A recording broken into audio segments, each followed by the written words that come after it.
The next morning looked peaceful from the outside, but sometimes the deadliest storms arrive only after the world has gone completely silent.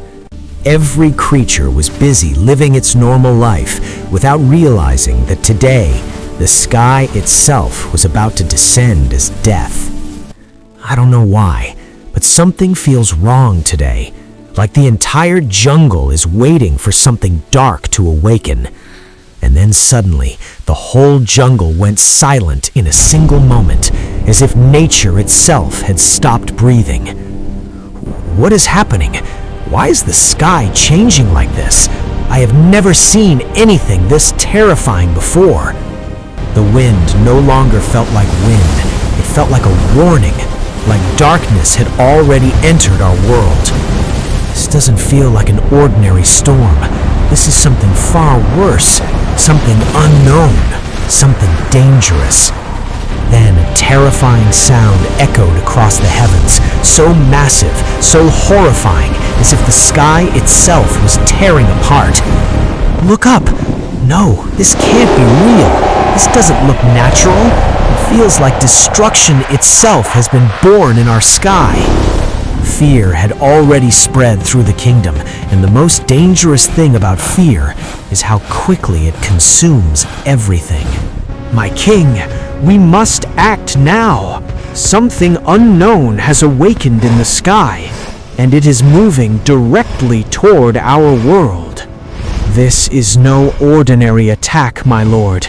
It doesn't even feel like an enemy army. It feels like the universe itself has declared war on us. Zarvok slowly rose from his throne, but in that moment, it no longer looked like a king standing up. It looked like a warrior awakening. From the day I became king, I knew one day this darkness would return, and if my soul is not lying to me, that day has finally come. Deep beneath the palace, hidden among stone, darkness, and ancient secrets, there was a power that should never have been awakened.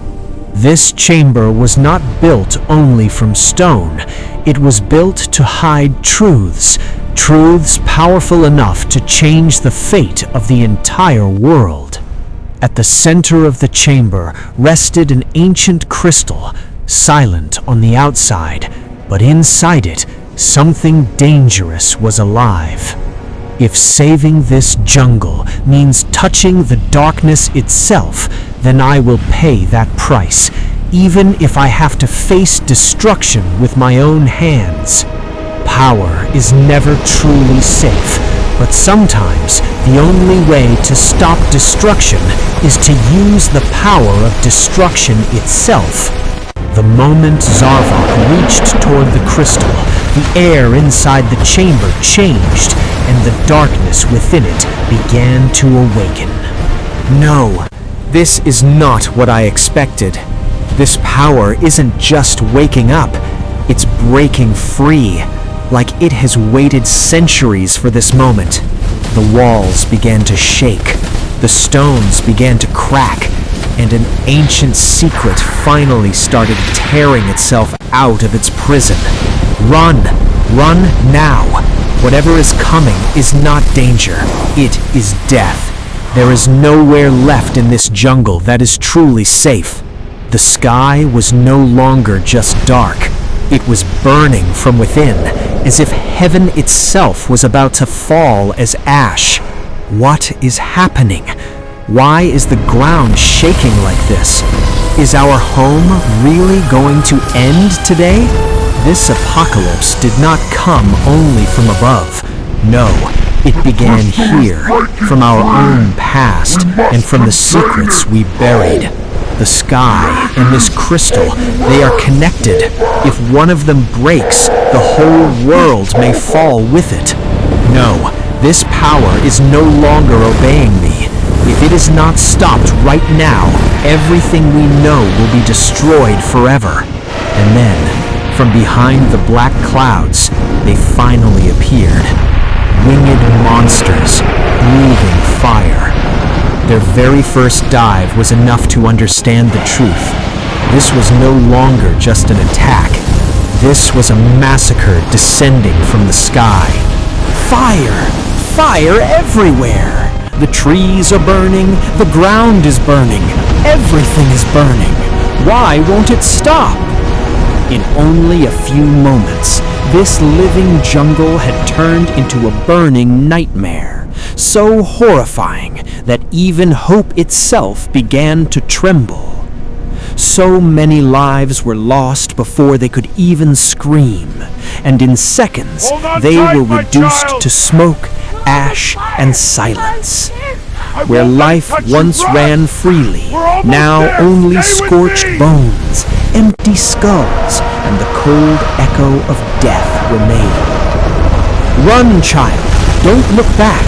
If you stop for even a second, this fire won't just burn you. It will erase your very existence.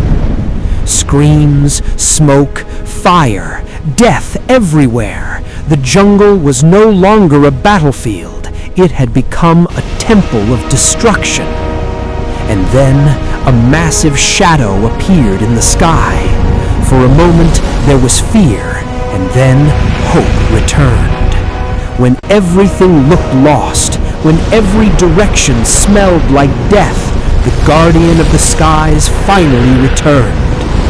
How dare these monsters enter my sky and burn my jungle to the ground? Today, they will remember who rules the heavens. You chose the wrong world to invade, because today you face not a creature, but the true king of the skies. Rage was no longer just an emotion. It had transformed into a blazing force, one that was now ready to turn the entire sky into a war zone. His eyes were no longer merely glowing. They were burning, as if the heavens themselves had poured all their fire into their deadliest protector. You came here breathing fire? Fools, you clearly have no idea who I am. I do not fight fire. I am the wrath of fire itself. The moment he spread his wings, the entire sky turned red with flames, and in the very next second, destruction changed sides. With a single strike, the heavens were filled with screams, and the hunters who came to kill began falling as burning prey. When they crashed down, it wasn't just their bodies that broke. Their terror, their power, and their pride shattered into ashes with them. Who's next? Or have you all already surrendered to fear? If you're going to die today, at least die with some courage. But then, behind the black clouds, an even larger shadow began to move, so massive that even the sky felt small. And then it revealed itself, the Emperor of Fire, the King of Ruin, the final ruler of the monsters, and the true war had finally begun. It opened its jaws, and what came out was not just fire, it was blue death, a flame powerful enough to erase existence itself. That all you've got? Seriously? With a body that huge, I expected more speed, more power, more terror, not this slow excuse for an attack. What? No way. My flames hit him directly, and he didn't even take a scratch. This monster is far beyond normal. And then, the ground began to shake beneath the battlefield. Heavy footsteps echoed through the smoke, and another king entered the war. The sky may belong to you, but this jungle belongs to me, and you picked the wrong world to bring your war into. But the real darkness had not arrived yet. Today's war was only the beginning, because above them all, something even worse was starting to awaken.